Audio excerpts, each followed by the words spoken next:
Hello everyone, આપણે ગયા લેક્ચરમાં સ્વાધ્યાય 14.1માં ક્વેશ્ચન નંબર 4 સુધી આપણે જોયું હતું. આજે આપણે ક્વેશ્ચન 5થી આપણે શરૂ કરીશું. તો જોઈએ શું કહે છે. એ અને બી કેન્દ્ર હોય તેવા સમાન ત્રિજ્યાવાળા બે વર્તુળ એવી રીતે દોરો કે જેમાંનું દરેક બીજા વર્તુળના કેન્દ્રમાંથી પસાર થાય અને તે બંનેના છેદબિંદુઓ સી અને ડી લો અને ચકાસો કે એ બી રેખાખંડ એ બી અને રેખાખંડ સીડી એકબીજા સાથે કાટખૂણો બનાવે છે. તે આપણે શું કરવાનું છે? ચેક કરવાનું છે.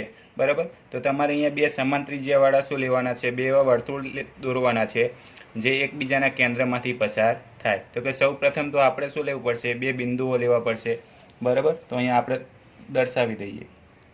તો કે અહીંયા બિંદુ એ લઈશું, થોડીક અહીંયા આગળ આપણે બિંદુ બી લઈશું. બરાબર. હવે આ જે બંને બિંદુઓ છે એ એકબીજાના, હવે જ્યારે આપણે વર્તુળ દોરીશું ત્યારે એકબીજાના કેન્દ્રમાંથી પસાર થતા હોવા જોઈએ. તો પહેલો અહીંયા આપણે રચનાનો મુદ્દો લખીશું. સૌ પ્રથમ કાગળ પર બિંદુ એ અને બી દર્શાવો. બરાબર. હવે ત્યારબાદ શું કરીશું આપણે? તો કે બિંદુ એને કેન્દ્ર લઈ અને એવી રીતે વર્તુળ દોરીશું કે જેથી બિંદુ બીમાંથી પસાર થાય. બરાબર. તો કે આ રીતના, તો કે બિંદુ બીમાંથી પસાર થાય તો કે બીને આપણે બી અને બી વચ્ચેને જેટલું માપ છે એટલી ત્રિજ્યાવાળું આપણે વર્તુળ દોરવું પડશે. બરાબર. એટલે કે આ રીતના આવશે. બરાબર.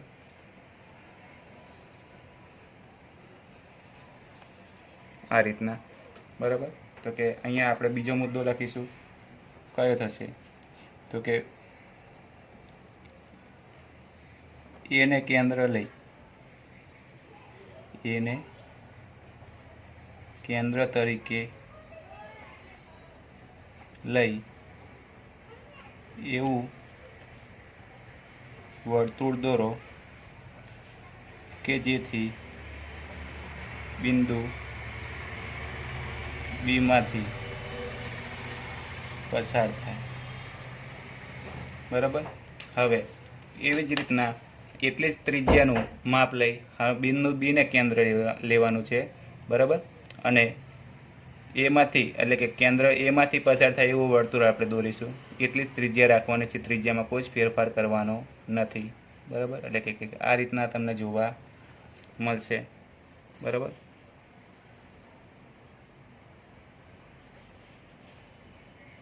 તો કે આ રીતના. બરાબર. તો અહીંયા આપણે લખીશું ત્રીજો મુદ્દો શું થશે? બીને કેન્દ્ર તરીકે લઈ એવું વર્તુળ દોરો કે જેથી બિંદુ એમાંથી પસાર થાય. બરાબર. આ રીતના આપણે જે બંને જે બિંદુઓ હતા તે એકબીજાનામાંથી વર્તુળ આપણે દોર્યા અને બંનેના એકબીજાના કેન્દ્રમાંથી પસાર થતા બે શું મળ્યા? આપણને વર્તુળ મળ્યા. અને આ જે બંને જે વર્તુળ મળ્યા છે એની જે ત્રિજ્યા હશે, બરાબર, એ કેટલી હશે? સરખી હશે. એટલે કે જે પહેલાં જે વર્તુળની ત્રિજ્યા છે એ જેટલી હશે, માની લો કે 5 સેન્ટીમીટર હોય, બરાબર, કેન્દ્ર એથી આ જે પહેલું જે આપણું વર્તુળ છે તેની, તો કે બીજું વર્તુળ છે તેની પણ કેટલી હશે? 5 સેન્ટીમીટર જ હશે. બરાબર. હવે ત્યારબાદ અહીંયા આપણે ચોથો મુદ્દો લખીશું. તો કે અહીં મળતા બંને વર્તુળની ત્રિજ્યા કેવી છે? સમાન છે. બરાબર. અહીં મળતા બંને વર્તુળની ત્રિજ્યા કેવી છે? સમાન છે. બરાબર. હવે જ્યાં બે વર્તુળ છેદે છે, બરાબર, તેનું છેદ બિંદુનું આપણે નામ આપી દઈશું. એટલે કે અહીંયા છેદ બિંદુ ક્યાં મળે? કે જ્યાં બંને વર્તુળો છેદે. એટલે કે બિંદુ અહીંયા સી આપી દઈશું અને અહીંયા ડી આપી દઈશું. બરાબર. તો પાંચમો મુદ્દો આ રીતના બનશે. અહીં બંને વર્તુળો જ્યાં છેદે તે છેદ બિંદુ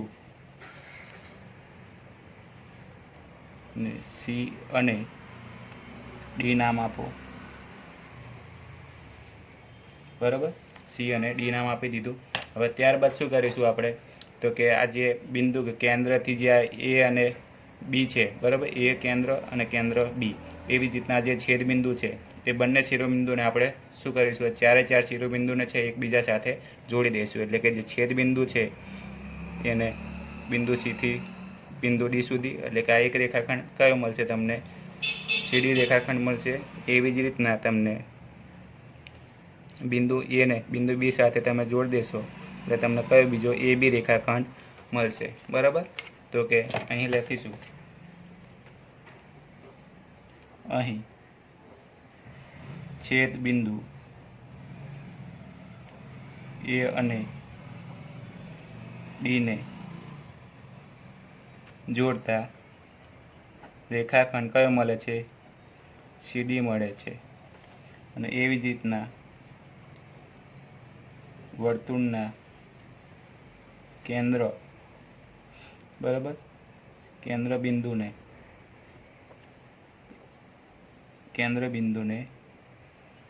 જોડતા કયો મળે છે રેખાખંડ, એ બી મળે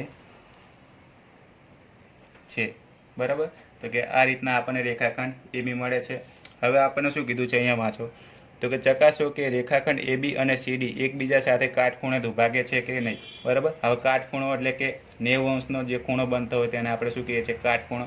એટલે કે આ જે ખૂણો છે એ કેટલાનો બનતો હોવો જોઈએ, 90 અંશનો બનતો હોવો જોઈએ. તમે કાટખૂણિયાથી તમે માપી શકો છો. જે આપણે કંપાસ બોક્સનું જે કહીએ છીએ આપણે જે પહેલો લેક્ચરમાં કીધું હતું, કાટખૂણિયાનો ઉપયોગ ક્યાં થાય, તો કે ખૂણા માપવા માટે. તો કે જે આ ખૂણો છે એ કેટલા અંશનો થતો હશે, તો કે 90 અંશનો થતો હશે. બરાબર છે, તો કે આ રીતના તમે લખી શકો. તમને અહીંયા બે કાટખૂણા મળશે, બરાબર, એક આ પણ મળશે.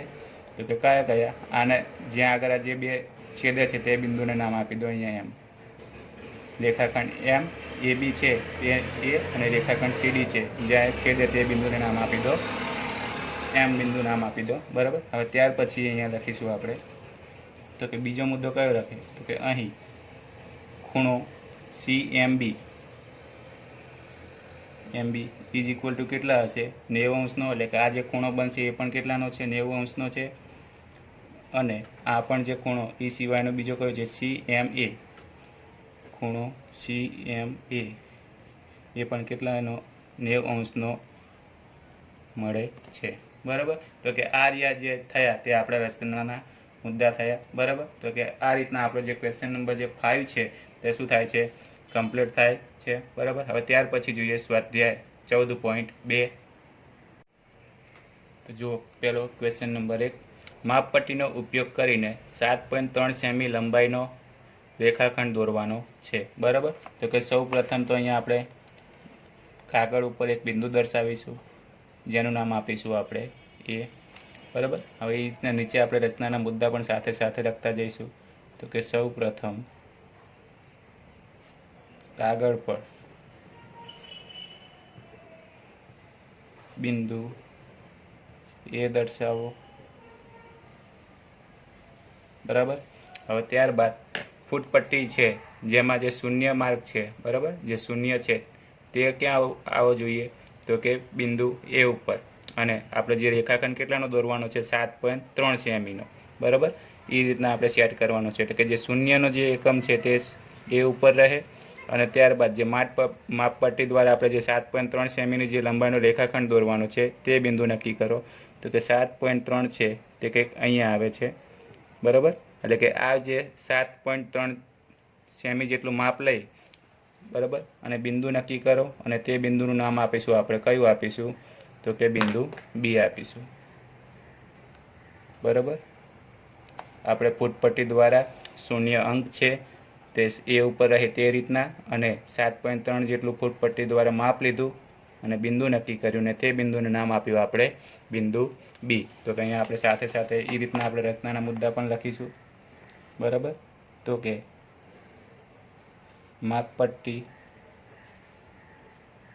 પરનો શૂન્ય અંક એ બિંદુ એ પર રહે તેવી રીતે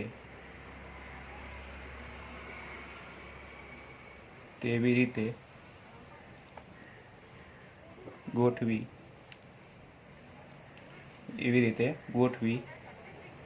7.3 સેમી માપ લઈ બિંદુ નક્કી કરો અને ત્યારબાદ બીજો એક મુદ્દો બનશે કે બિંદુ નક્કી કરી તેનું નામ બી આપો. બરાબર, બિંદુ આપણે નક્કી કર્યું ને તેનું નામ શું આપ્યું? બી આપ્યું.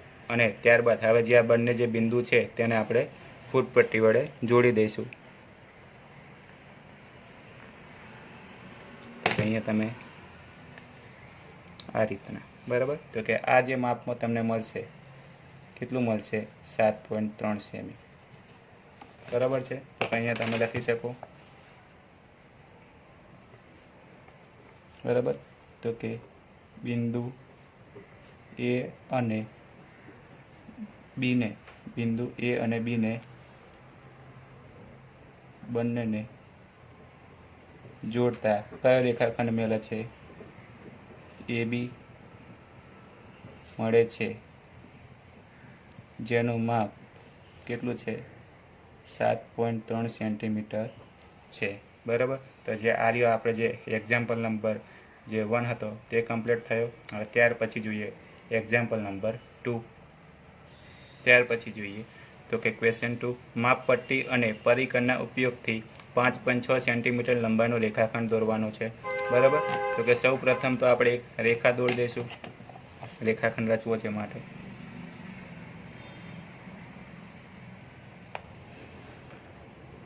બરાબર, જેને આપણે એલ કહીશું. તો અહીંયા આપણે પહેલો મુદ્દો આ રીતના બનશે.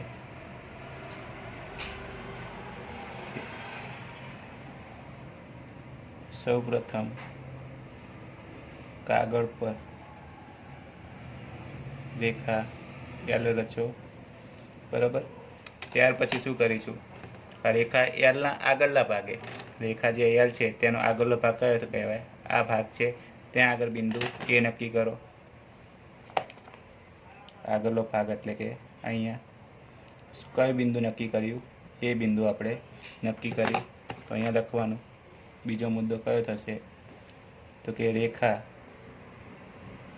એલના આગળના ભાગે બિંદુ એ નક્કી કરો. બરાબર, અને ત્યાર પછી શું કરીશું? બિંદુ એ નક્કી કર્યું.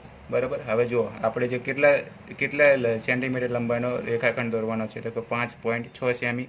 તો કે પરિકરની જે અણીવાળો જે ભાગ છે તે શૂન્ય ઉપર રહે એ રીતના ગોઠવી અને 5.6 સેન્ટીમીટર જેટલું માપ લેવાનું છે. એટલે કે આ રીતના તમારે 5.6 સેન્ટીમીટરનું આ જે માપ છે તે લેવાનું છે. અને ત્યારબાદ શું કરવાનું છે? પરિકરની જે અણી છે તેને બિંદુ એ ઉપર રાખીને એક ચાપ મારશું આપણે.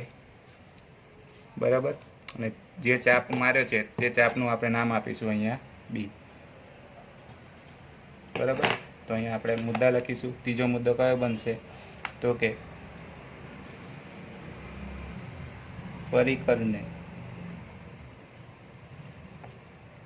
પરિકરને માપપટ્ટી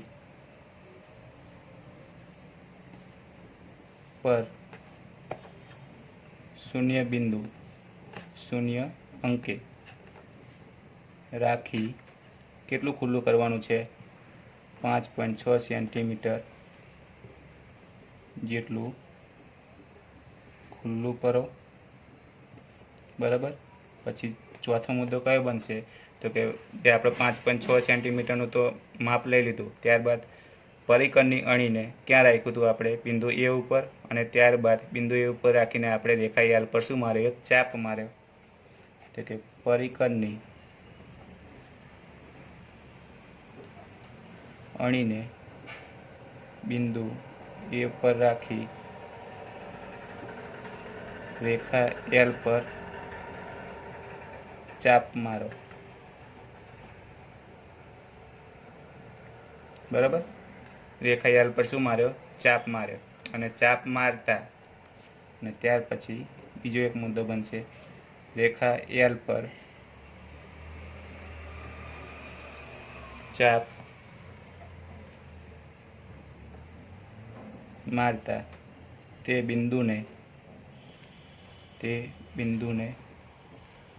બી નામ આપો। કયું નામ આપ્યું આપણે? બી નામ આપ્યું, બરાબર। તો કે બી નામ આપતા કયો રેખાખંડ તૈયાર થશે? આર્યો અહીંયાથી અહીંયા કયો રેખાખંડ થાય છે? તો કે એ બી રેખાખંડ, અને જેનું માપ છે કેટલું છે? 5.6 સેન્ટીમીટર, બરાબર। તો અહીંયા છઠ્ઠો મુદ્દો આ રીતના બનશે। તો કે બી નામ આપ્યું, તો કે આમ માંગ્યા મુજબનો એ બી રેખાખંડ, બરાબર। માંગ્યા મુજબનો રેખાખંડ એ બી જેનું માપ 5.6 સેન્ટીમીટર છે, બરાબર। આ રીતના આપણો જે 5.6 સેન્ટીમીટરનો શું મળે છે? આપણને રેખાખંડ મળે છે। તો કે આમ તમે છેલ્લે લખી શકો, આમ માંગ્યા મુજબ રેખાખંડ એ બી જેનું માપ શું છે? 5.6 સેન્ટીમીટર, અહીંયા 5.6 સેન્ટીમીટરનો રેખાખંડ મળે છે, બરાબર। આ રીતના આપણો જે એક્ઝામ્પલ નંબર જે 2 હતો તે કમ્પ્લીટ થયો। હવે ત્યાર પછી જોઈએ ક્વેશ્ચન નંબર જે 3 છે તે જોઈશું। જોઈએ તો ક્વેશ્ચન 3, 7.8 સેન્ટીમીટર લંબાઈનો રેખાખંડ એ બી રચો અને આમાંથી 4.7 સેન્ટીમીટર લંબાઈ એસી રેખાખંડ એસી કાપો, અને જે કાપતા જે માપ વધે છે એટલે કે રેખાખંડ બીસી તે માપવાનું છે, બરાબર। તો કે સૌ પ્રથમ તો આપણે અહીંયા એક રેખા દોરવી પડશે, બરાબર। રેખાખંડ એ બી આપણે રચવો છે કેટલો? 7.8નો, તો આપણે સૌ પ્રથમ એક રેખા રચવી પડશે, એટલે કે દોરવી પડશે, બરાબર। જેને એલ નામ આપીશું આપણે। તો કે અહીંયા આપણે એક રેખા દોરી દઈએ, જેનું નામ આપી દીધું આપણે એલ, બરાબર। તો અહીંયા આપણે પહેલો મુદ્દો આ રીતના બનશે।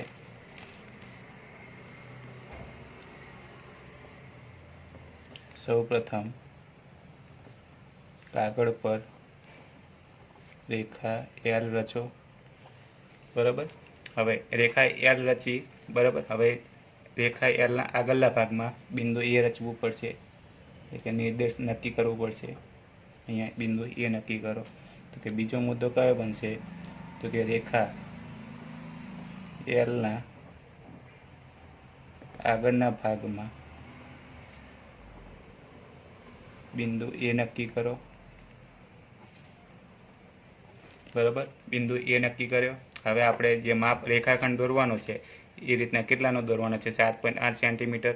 તો કે જે પરિકરની જે અણી છે તેને શૂન્ય ઉપર રાખીશું અને પરિકરને 7.8 સેન્ટીમીટર જેટલું ખુલ્લું કરીશું, બરાબર। 7.8 એટલે કે આ રીતના આપણે ખુલ્લું કરવાનું થાય, બરાબર। એટલે કે આ જે માપ છે કેટલું છે? 7.8 છે, જે માપ લઈ લીધું। હવે આ જે પરિકરની અણી છે તેને ક્યાં રાખીશું? આપણે એ ઉપર રાખીશું અને આપણે એક ચાપ મારીશું, કઈ રેખા ઉપર? રેખા એલ ઉપર। તો કે હવે મુદ્દો કંઈક આ રીતનો બનશે। તો માપપટ્ટીના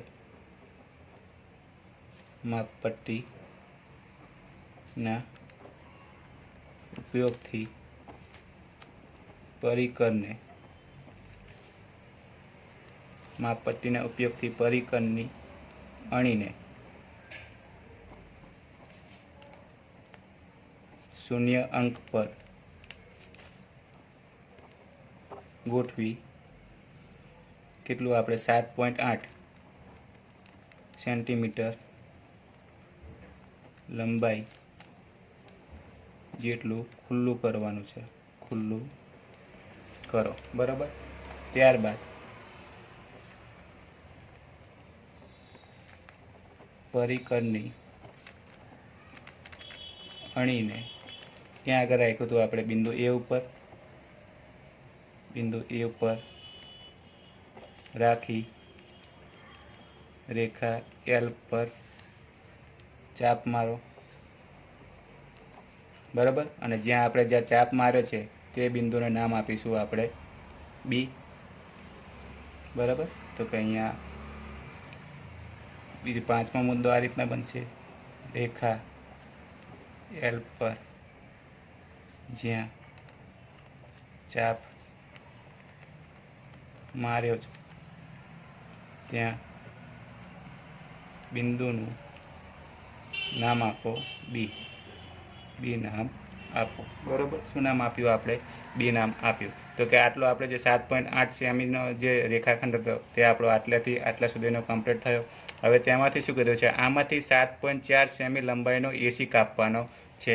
એટલે કે ફરીથી આપણે આ રેખાખંડ પરિકરની મદદથી છે તે આપણે શું કરીશું? શૂન્ય અંક છે તે ઉપર પરિકરની અણી મૂકીશું અને 4.7 સેન્ટીમીટર જેટલું માપ લઈશું. એટલે કે આ રીતના, બરાબર. એક્ઝેક્ટ 4.7 સેન્ટીમીટર માપ લીધું. હવે ત્યારબાદ શું કરીશું? પરિકરની જે અણી છે તેને ક્યાં રાખીશું? એ ઉપર રાખીશું અને રેખા એલ ઉપર આપણે શું કરીશું? ચાપ મારીશું. એટલે કે આ રીતના, બરાબર. અને જ્યાં ચાપ મળે છે, ચાપ જ્યાં આપણે મારીએ છીએ તે બિંદુને આપણે નામ આપીશું, આપણે સી નામ આપીશું. કયું નામ આપીશું? સી. કારણ કે અહીંયા આપણે બીસી કીધું છે તો અહીંયા આપણે સી નામ આપવું પડશે, બરાબર. તો કે રચનાનો મુદ્દો કંઈક આ રીતના બનશે. જુઓ, હવે માપપટ્ટી વડે, હવે માપપટ્ટીના અહીંયા લખો ઉપયોગથી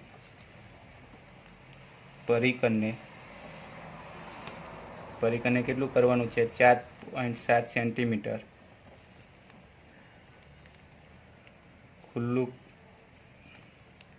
કરો અને પછી શું કરું? ખુલ્લું કરીને પરિકરની અણીને બિંદુ એ ઉપર રાખી કેટલો ચાપ મારવો? રેખા એલ પર રાખી રેખા એલ પર ચાપ મારો, બરાબર. અને આઠમો મુદ્દો, ને રેખા એલ પર જે ચાપ મળે તેને બિંદુ સી નામ આપો, બરાબર. બિંદુ કયું નામ આપ્યું? સી નામ આપ્યું. તો કે આ રેખાખંડ આપણે બિંદુ સી નામ આપ્યું. તો કે આટલું જે માપ છે તમને કેટલું મળશે? આટલું જે તમને માપ મળશે 7.4 સેન્ટીમીટર મળશે, બરાબર. આખું એ બી બરાબર કેટલું હતું? 7.8 સેન્ટીમીટર હતું, બરાબર છે. એમાંથી જે 4.7 સેન્ટીમીટર છે જે એસી માપ આપણે કાપી દીધું, બરાબર. આટલું માપ કેટલું છે? 4.7 સેન્ટીમીટર છે. તો કે આ બાકીનું જે બીસીનું માપ છે વધ્યું છે કેટલું છે તે આપણે શોધવું હોય તો શું કરીશું? અહીંયા તો કે બાદ બાકી અહીંયા કરીશું તો બી તમને ખબર પડી જશે. એટલે કે બાકી કેટલા વધશે? અહીંયા આપણે તે રફ કરી દઈશું, જોઈએ તો કે 7 કુલ કેટલા હતા? 7.8, બરાબર. કુલ કેટલા હતા? 7.8. એમાંથી કેટલા બાદ કરવાના? 4.7, બરાબર. એટલે કે જે તમારો જે જવાબ આવશે કેટલો આવશે? 3.1 આવશે, બરાબર. એટલે કે જે બીસીનું જે માપ છે કેટલું મળશે આપણને? 3.1 સેન્ટીમીટર મળે છે, બરાબર. તો અહીંયા તમે છેલ્લો જે 9મો મુદ્દો છે તે આ રીતના બનશે કે આમ રેખાખંડ એ બીનું માપ કેટલું હતું? 7.8 માંથી રેખાખંડ એસી નું માપ કેટલું હતું? 4.7 બાદ કરતા કેટલું મળે છે? રેખાખંડ બીસીનું માપ કેટલું મળે છે? 3.1 સેન્ટીમીટર મળે છે, બરાબર છે. તો કે આમ રેખાખંડ જે બીસીનું માપ છે કેટલું મળે છે? 3.1 સેન્ટીમીટર મળે છે, બરાબર. તો કે આ જે છે, બરાબર, તે આપણા ક્વેશ્ચન નંબર જે 3 હતો તે કમ્પ્લીટ થયો. ત્યાર પછી જોઈશું ક્વેશ્ચન નંબર 4. જોઈએ ક્વેશ્ચન 4. 3.9 સેમી લંબાઈનો રેખાખંડ AB આપેલો છે. રેખાખંડ PQ એવો રચો કે જેથી લંબાઈ રેખાખંડ ABની લંબાઈ કરતાં 2 ગણી હોય અને માપીને ચકાસવાનું છે. શું કીધું છે? PQ એવો રચવાનો છે કે જેની લંબાઈ કેટલી હોય? રેખાખંડ AB કરતાં કેટલી? ABની લંબાઈ કરતાં કેટલી ગણી હોય? 2 ગણી હોય. એટલે કે 3.9 + 3.9 છે એ 2 વખત આપણે માપ લેવું પડશે. ત્યારે શું થશે? જે રેખાખંડ PQની જે લંબાઈ છે તે રેખાખંડ AB કરતાં કેટલી થાય? બમણી થાય. એનો મતલબ જુઓ તો કે અહીંયા સૌ પ્રથમ તમારે શું છે? રેખાખંડ જે AB જે તમારે દોરવાનો થશે કે શાના વડે દોરવાનો થશે એવો આપણને ઉલ્લેખ કરેલો નથી કે તમારે પરિકરથી દોરવું. તો આપણે ક્યાંથી દોરીશું? બરાબર, માપપટ્ટીના ઉપયોગથી આપણે દોરી દઈશું 3.9 સેન્ટીમીટરનો રેખાખંડ. બરાબર, તો અહીંયા આપણે 3.9 સેન્ટીમીટરનો રેખાખંડ આપણે દોરી દઈએ પહેલાં. તો કે આ જે રેખાખંડ આપણને મળશે, બરાબર, એ કેટલા સેન્ટીમીટરનો હશે? તો કે 3.9 સેન્ટીમીટરનો રેખાખંડ AB. અહીંયા માપ પણ આપણે લખી દઈએ. રેખાખંડ AB માંથી ગયો. બરાબર, હવે જુઓ શું કીધું છે કે PQ એવો રચો કે જેથી તેની લંબાઈ છે PQની એ રેખાખંડ AB કરતાં કેટલી હોય? બમણી હોય.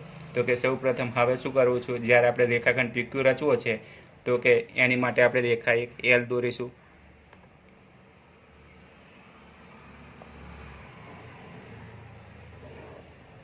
બરાબર, આ રીતના રેખા L રચીશું આપણે. બરાબર, હવે આને સાથે સાથે આપણે રચનાના મુદ્દા પણ લખતા જઈશું.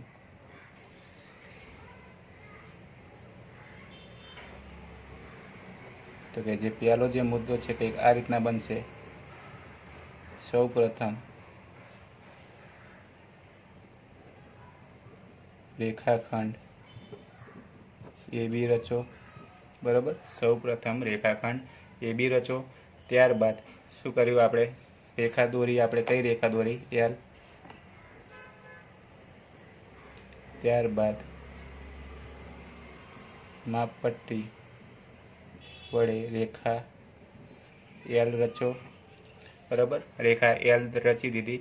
હવે ત્યારબાદ શું કરવાનું? રેખા L છે તેના આગળના ભાગ એટલે કે આ ભાગમાં આપણે કઈ બિંદુ લઈશું? PQ રેખાખંડ દોરવો છે તો અહીંયા આપણે P બિંદુ લઈશું. બરાબર, હવે ત્રીજો મુદ્દો કંઈક આ રીતના અહીંયા બનશે. તો કે રેખા Lના આગળના ભાગમાં બિંદુ P રચો. બરાબર, કઈ બિંદુ રચવાનું છે? P બિંદુ રચવાનું છે. બરાબર, હવે અહીંયા શું કીધું છે જુઓ તો કે જેની રેખાખંડ PQ એવો રચો કે જેની લંબાઈ રેખાખંડ ABની લંબાઈ કરતાં કેટલી હોય? બમણી હોય. તો કે જો રેખાખંડ ABની લંબાઈની કરતાં કેટલી બમણી હોય તો પહેલાં અહીંયા આપણે પરિકર છે તેનું માપ છે કોના જેટલું લેવું પડશે? અહીંયા રેખાખંડ AB જેટલું, જે અહીંયા આપણે ઓલરેડી પહેલેથી કેટલું લીધેલું છે? 3.9 લીધેલું છે.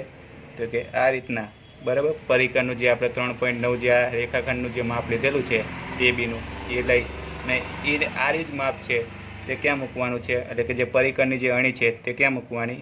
બિંદુ P ઉપર મૂકવાની. અને ત્યારબાદ શું કરવાનું? એક રેખાનો આ રેખા L ઉપર આપણે એક શું મારીશું? ચાપ મારીશું.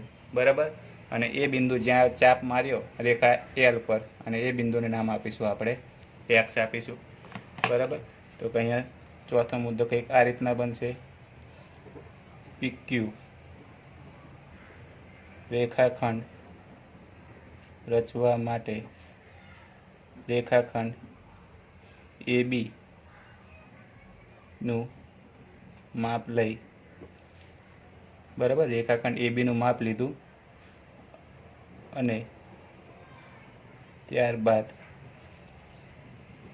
પરિકરની અણીને બિંદુ P પર ગોઠવો અને રેખા L પર ચાપ મારો. બરાબર, રેખા L પર શું કરવાનો છે? ચાપ મારવાનો છે. બરાબર, હવે રેખા ઉપર L ઉપર જ્યાં ચાપ માર્યો અને જે બિંદુ મળ્યું તે બિંદુનું નામ શું આપ્યું આપણે? એક્સ આપ્યું તો અહીંયા લખવાનું રેખા એલ પર ચાપ મારતા તે બિંદુને એક્સ નામ આપો. કયું નામ આપો? એક્સ નામ આપો. હવે ત્યાર પછી શું કીધું છે તો કે કંઈ લંબાઈ બમણી કરવી છે, બરાબર. તો કે હવે બિંદુ જેટલું આપણે જે માપ લીધું હતું કેટલું લીધું હતું આ જે પીએક્સ જે રેખાખંડ રચવા માટે, તો કે અહીંયા એ બીનું કેટલું લીધું હતું 3.9 સેન્ટીમીટર છે, એટલું જ માપ રાખવાનું છે. હવે ત્યારબાદ શું કરવાનું છે, જે પરિકરની જે અણી છે, બરાબર, તેને ક્યાં આગળ રાખવાનું? બિંદુ પી ઉપર રાખી અને જે એક્સની કઈ બાજુ? જમણી બાજુ એક ચાપ મારીશું આપણે, બરાબર. કઈ રેખા ઉપર? રેખા એલ ઉપર ફરીથી આપણે ચાપ મારીશું, બરાબર. અને જે આ ચાપ મળે છે તે બિંદુને નામ આપીશું આપણે ક્યુ,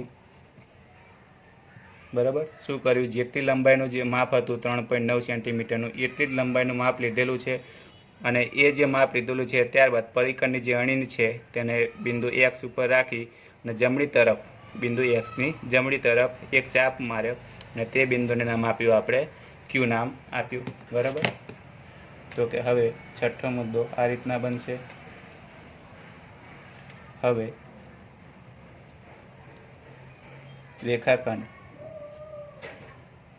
રેખાખંડ એ બી પરનું પહેલા જેટલું જ માપ રાખી પરિકરની અણીને એક્સ બિંદુ ઉપર મૂકો, બરાબર. એક્સ બિંદુ ઉપર મૂકો અને પછી શું કર્યું? એક્સ બિંદુ પર મૂકીને એક્સ બિંદુની જમણી બાજુ એક્સ બિંદુની જમણી બાજુ રેખા એલ પર ચાપ મારો અને તે બિંદુને નામ ક્યુ આપો. કયું નામ આપશું આપણે? ક્યુ નામ આપીશું, બરાબર. હવે જુઓ તો કે અહીંયા આપણે ક્યુ નામ આપી દીધું. હવે જે આર્યો જે રેખાખંડ મળશે આપણને કયો જે આપણે શોધવાનો હતો પીક્યુ રેખાખંડનું માપ હતું તે, એટલે કે આર્યો જે આખો રેખાખંડ છે તે આ એ બીના રેખાખંડ કરતાં કેટલો હશે? બમણો હશે. શા માટે? કારણ કે આપણે 3.9 છે એ પીક્યુ રેખાખંડ લેવા માટે કેટલી વખત લીધું માપ? તો કે 2 વખત. પહેલી વખત જ્યારે 3.9 તમે માપ લીધું ત્યારે કયો રેખાખંડ રચ્યો હતો? પીએક્સ રેખાખંડ રચ્યો હતો. અને ત્યારબાદ જે બીજી વખત જ્યારે તમે માપ લીધું 3.9 સેન્ટીમીટરનું જ માપ લીધું ત્યારે બીજું કયો રેખાખંડ રચ્યો આપણે? પીએક્સ, બરાબર. એ જ રીતના પીએક્સ રેખાખંડ પ્લસ રેખાખંડ કયો થશે? ક્યુએક્સ બરાબર શું મળશે? આખો રેખાખંડ પીએક્સ મળશે. એટલે કે એબીનું જે એબી રેખાખંડનું જે માપ છે કેટલી વખત આપણે લીધું? 2 વખત લીધું. તો કે આ રીતના તમે લખી શકો. આમ રેખાખંડ એબીનું માપ આપણે કેટલી વખત લીધું હતું? 2 વખત. જ્યારે પહેલી વખત લીધું હતું વચ્ચે અહીંયા બરાબરની નિશાની મૂકીશું. પહેલી વખત જ્યારે માપ લીધું ત્યારે રેખાખંડ કયો મળ્યો હતો? તો કે પીક્યુ રેખાખંડ મળ્યો હતો, પીએક્સ રેખાખંડ મળ્યો હતો. પ્લસ બીજી વખત જ્યારે માપ લીધું એ બીનું કેટલું લીધું હતું? 3.9, બરાબર. ત્યારે રેખાખંડ કયો મળ્યો હતો? તો કે ક્યુએક્સ, બરાબર. તો કે અહીંયા એબી અહીંયા કેટલી વખત છે? 2AB બરાબર શું થશે? રેખાખંડ પીએક્સ પ્લસ રેખાખંડ ક્યુએક્સ, એટલે કે બે અડધું માપનો જ્યારે સરવાળો કરશો એના બરાબર શું થશે? આખું માપ, એટલે કે રેખાખંડ પીક્યુ મળશે. એટલે કે આપણે જે શોધવાનું હતું કે રેખાખંડ જે પીક્યુનું જે માપ છે, બરાબર, એ રેખાખંડ એબી કરતાં કેટલું થશે? બમણું થવાનું, બરાબર. અહીંયા રેખાખંડની ઉપર નિશાની કરી દઈશું, બરાબર. એટલે કે જે રેખાખંડ પીક્યુનું જે માપ છે તે રેખાખંડ એબી કરતાં શું મળ્યું? બમણું મળ્યું. તો આમ તમે છેલ્લો તમે મુદ્દો લખી શકો. આમ માંગ્યા મુજબ રેખાખંડ પીક્યુનું માપ એ રેખાખંડ એબી ની લંબાઈ કરતાં બમણું